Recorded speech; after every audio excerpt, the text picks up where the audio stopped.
বন্ধুরা নমস্কার। আজ আমি কাঁঠাল বীজের ভর্তা বানাতে যাচ্ছি, অসম্ভব স্বাদের।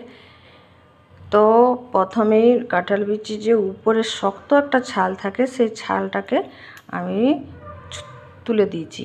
এবার ভালো করে ধুয়ে নিচ্ছি। ধুয়ে দুটো তিনটে সিটি কুকারে লাগাতে হবে।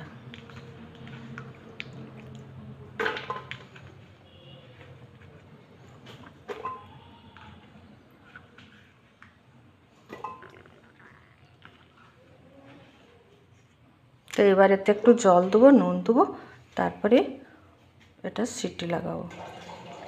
তো এতে আমি জল আর নুন দিয়ে দিয়েছি। এবার কুকারে ঢাকন লাগিয়ে আমি এটাকে দু তিনটে সিটি লাগিয়ে দেবো। কাঁঠাল বীজটা সিদ্ধ হয়ে গেছে। এবার চাকু দিয়ে এই লাল জিনিসগুলো ছালগুলোকে তুলতে হবে। তো এগুলো এরকম একটু ঘষে দিলেই উঠে যাবে। এই যে এরকম উঠে যাচ্ছে।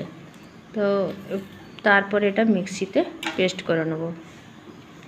এটা কখনো বানিয়ে খাবেন, খুবই সুন্দর স্বাদের। তো এইভাবে এটা ছুলে নিতে হবে। এই চাকু দিয়ে ঘষলেই ছুলা যাচ্ছে, খুব ইজিলি ছুলা যাচ্ছে, কিন্তু টাইম লাগছে। তো এরপরে আমি পাথরে এটা পিষে নেব, তারপরে দেখাচ্ছি। তো এটা আমি বেটে নিয়েছি। বাটার পরে এতে রেখেছি। এতে নুন দেবো, আর এই যে লঙ্কা, শুকনো লঙ্কা ভাজা হচ্ছে, এই শুকনো লঙ্কাটা দেবো। এর সঙ্গে জিরা কয়েকটা মিলিয়ে দেবো, আর সর্ষের তেল আর পেঁয়াজ। তারপরে হয়ে যাবে আমার ভর্তা।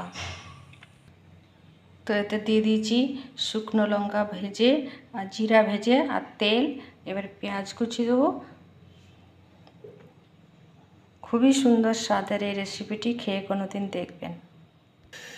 তো এবার এগুলো আমি সব মিলিয়ে নেব।